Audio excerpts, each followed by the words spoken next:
السلام علیکم ناظرین، آپ کو آج کی سب سے بڑی اور اہم خبر سے آگاہ کرتے چلیں۔ 8 محرم الحرام کو کیا ہونے والا ہے؟ انتہائی افسوسناک خبر سامنے آ گئی ہے۔ ملک بھر کے لیے انتہائی خطرناک ترین ہائی الرٹ جاری کر دیا گیا ہے۔ 8 محرم الحرام والے دن کیا ہونے جا رہا ہے تو میں آپ کو مکمل تفصیل کے ساتھ آگاہ کرتا ہوں۔ ماہر فلکیات نے بھی خطرناک ترین اور ریڈ الرٹ جاری کر دیا ہے، تو اس سے پہلے ویڈیو کو لائک اور چینل کو سبسکرائب لازمی کر دیں تاکہ آپ کو ہماری نئی ویڈیو کا نوٹیفیکیشن سب سے پہلے اور بآسانی ملتا رہے۔ آپ کا قیمتی وقت ضائع کیے بغیر بڑھتے ہیں ویڈیو کی جانب۔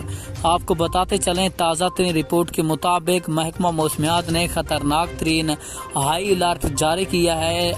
8، 9 اور 10 محرم الحرام کو ملک پاکستان میں ایک اور خطرناک ترین بارشی سپیل داخل ہو رہا ہے جو بڑی تباہی مچا سکتا ہے۔ یہ بارشی سپیل جو سابقہ بارشی سپیل ہے، اس سے خطرناک ثابت ہو سکتا ہے۔